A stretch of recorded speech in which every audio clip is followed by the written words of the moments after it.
Hi guys! Di video kali ini, kita akan bahas tentang tes kepribadian. Tonton sampai habis ya. Perkenalkan anggota kelompok kami. Stay tuned this video guys. Apa sih itu tes kepribadian? Saya akan menjelaskannya mulai dari pengertian tes. Tes berasal dari bahasa Latin yaitu testum, yaitu alat yang mengukur tanah. Dalam bahasa Prancis kuno, kata tes berarti ukuran yang digunakan untuk membedakan emas dan perak dalam logam-logam lainnya. Menurut Sumandi Surjanata, tes adalah pertanyaan-pertanyaan yang harus dijawab atau perintah-perintah yang harus dijalankan, yang berdasar atas bagaimana testi menjawab pertanyaan-pertanyaan atau melakukan perintah-perintah itu. Penyidik akan mengambil kesimpulan dengan cara membandingkan standar atau testi yang lainnya. Sekarang kita masuk pada pengertian kepribadian. Kepribadian sering disebut personality. Istilah personality berasal dari kata Latin persona, yang berarti topeng atau kedok, yaitu tutup muka yang sering dipakai oleh pemain panggung. Bagi bangsa Roma, persona berarti bagaimana seseorang tampak pada orang lain. Sedangkan personality menurut Kartini Kartono adalah sifat tingkah laku, ciri khas dari seseorang yang membedakannya dengan orang lain. Pengertian tes kepribadian. Tes kepribadian merupakan tes berupa kuesioner atau instrumen standar lainnya yang didesain untuk mengungkapkan sifat-sifat, aspek-aspek, maupun karakter atau ciri-ciri dari kepribadian seseorang. Tes kepribadian bukan tes untuk menanya-jawabkan pertanyaan yang mana yang benar atau yang salah. Jawaban dari tes peserta digunakan sebagai analisis untuk menghasilkan respon yang konon merupakan kepribadian dari peserta. B. Fungsi. Yang pertama, fungsi seleksi. Tes psikologi berfungsi sebagai seleksi jika digunakan untuk memilih individu yang cocok atau sesuai dengan kualifikasi yang diharapkan. Yang kedua, fungsi klasifikasi, yaitu mengelompokkan individu dalam kelompok sejenis, misalnya mengelompokkan siswa yang mempunyai masalah sejenis, sehingga dapat diberi bantuan yang sesuai dengan masalahnya, atau mengelompokkan siswa ke dalam program khusus tertentu. Yang ketiga, fungsi deskripsi. Tes ini berfungsi untuk menjelaskan profil seseorang, baik kepribadian, tingkah laku, minat dan bakat, dan sebagainya. Yang keempat, mengevaluasi suatu treatment. Tes psikologi digunakan juga untuk mengevaluasi suatu tindakan yang telah dilakukan terhadap seseorang atau sekelompok individu. Yang kelima, menguji suatu hipotesis.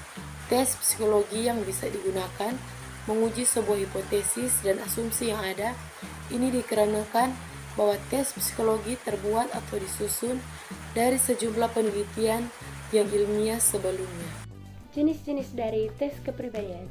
Banyak macam dari tes kepribadian yang dipakai oleh para psikolog, mulai dari tes inventory sampai pada tes grafis, di mana masing-masing jenis tes saling melengkapi satu sama lain.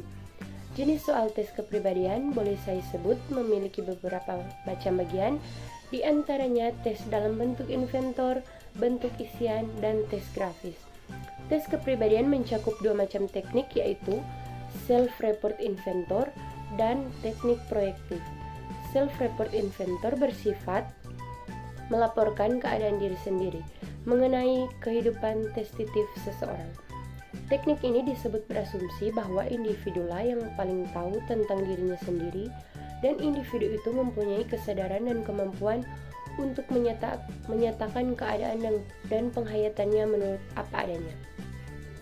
Maka, tes kepribadian yang menggunakan teknik ini biasanya berbentuk pernyataan-pernyataan yang meminta tanggapan atau respon dari testi yang jujur. Teknik proyektif bersifat tidak terstruktur sehingga memungkinkan variasi respon dan seolah-olah membiarkan kehidupan hayal individu bergerak secara sebebas mungkin. Salah satu ciri khas teknik proyektif adalah bahwa struktur tes diberikan secara singkat dan seumum mungkin, sehingga testi menafsirkan sesuai keinginan-keinginannya dalam memberi struktur pada situasi yang diamatinya.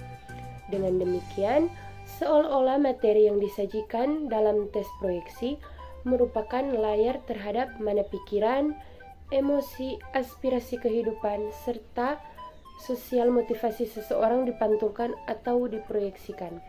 Teknik proyektif memakai asumsi bahwa jika individu dihadapkan pada suatu rangsangan yang kurang atau tidak jelas strukturnya, maka ia akan terpaksa memberi struktur pada rangsangan tersebut agar dapat memberikan makna. Sehingga dengan demikian, secara tidak sengaja, ia memproyeksikan perasaannya dan isi batinnya. Berdasarkan isi proyeksi tersebut, tester dapat menginterpretasikan kepribadian testi. Kita masuk pada contoh. Yang pertama ada A. Identifikasi Edward Personal Preference Schedule yang dikenal dengan singkatan EPS. Ditujukan untuk mengungkap kecenderungan atau kebutuhan dalam needs khusus yang dimiliki seseorang. EPS ini merupakan tes kepribadian yang bersifat Self-Report Inventory atau Personality Inventory yang diciptakan oleh Alan L. Edwards pada tahun 1953. Tes ini disusun untuk kepentingan klinikal psikologi dan konseling, tetapi dalam perkembangan selanjutnya digunakan untuk berbagai kepentingan. Tes ini diberikan untuk orang-orang dewasa minimal berpendidikan SLTA dengan waktu penyajian antara 40-60 menit. Namun jika sampai 60 menit tidak selesai, waktunya ditambah sampai selesainya. Pada prinsipnya, tes ini harus menjawab semua item yang terjumlah 225 tanpa batasan waktu ketat selama 60 menit. Jika tidak selesai menjawabnya, maka hasil pekerjaan EPS tidak dapat dianalisis dan diinterpretasi. B. Material instruksi EPS. EPS berbentuk buku dan lembar jawaban yang terpisah. Buku EPS terdiri atas 225 pasang pernyataan. Di muka setiap pernyataan itu ada huruf A untuk pernyataan pertama dan B untuk pernyataan kedua. Sebelum tes dimulai, testi diminta mengisi identitas dirinya pada bagian atas kertas lembar jawaban yang terdiri atas nomor, nama, jenis kelamin, umur, pendidikan, dan tanggal pemeriksaan, pelaksanaan tes, serta nama pemeriksa. Sedangkan bagian kotak-kotak di bawah yang berjumlah 15 serta bagian kanan yang berisi kolom-kolom di bawah huruf R, C, dan S dan SS tidak boleh diisi. Bagian ini akan diisi oleh pemeriksa. Kepada testi diminta untuk memilih satu pernyataan dari setiap pasangan pernyataan-pernyataan itu yang dianggap paling sesuai untuk dirinya dan bukan yang dianggap umum atau wajar oleh masyarakat sekitarnya. Jawaban yang telah dipilih testi dituliskan pada kertas jawaban yang telah disediakan dengan cara melingkari huruf A atau B yang menjadi pilihannya. Buku personal tidak boleh dicoret-coret atau ditulis sesuatu apapun. Pada halaman muka dari buku personal terdapat petunjuk pelaksanaan tes. Bagian ini merupakan instruksi tes. Tester memberikan instruksi seperti apa yang tercantum di dalam situ. Sebelum pelaksanaan tes, tester membacakan petunjuk tes tersebut dengan baik dan jelas, yaitu dengan menerangkan isi petunjuk tes tersebut. C. Kegunaan EPS. Dalam prakteknya, EPS seringkali digunakan untuk kepentingan diagnosis dalam bidang. Yang pertama, seleksi dan penempatan. Seleksi dan penempatan karyawan baik di lingkungan instansi pemerintah maupun swasta mempunyai nilai yang cukup efektif dengan menggunakan EPS, karena dengan EPS akan dapat diketahui kecenderungan-kecenderungan pribadi testi untuk diterima atau ditempatkan pada job yang sesuai dengan kepribadiannya. Yang kedua, bimbingan konseling. Berdasarkan data EPS, seorang guru pembimbing dapat memberikan layanan bimbingan konseling khususnya pada kecenderungan kepribadian tertentu yang menonjol, baik negatif maupun positif. Misalnya, testi cenderung inkonsisten. Dari data ini bisa ditelusuri sebab-sebab inkonsisten tersebut, antara lain mungkin karena testi menolak rangsangan, testi tidak siap diberi tugas, testi suka menentang, testi sedang mengalami konflik, dan testi tidak jujur. 3. Psikoterapi. Dengan melihat data EPS, terapis akan dapat memberikan treatment yang sesuai dengan masalah yang muncul dari setiap kecenderungan kepribadian testi. Yang keempat, riset sumber daya manusia. Untuk mengetahui kemampuan sumber daya manusia dalam berbagai kepentingan, riset dengan menggunakan apps akan dapat memberikan masukan yang cukup lengkap tentang kecenderungan kepribadian seseorang yang pada saatnya dapat dimanfaatkan untuk meningkatkan kualitas dan menyalurkan sumber daya manusia sesuai dengan tugas dan kewajiban yang diberikan kepadanya. Berikutnya, kelebihan dan kekurangan dari tes apps. Yang pertama, kelebihan dari tes apps.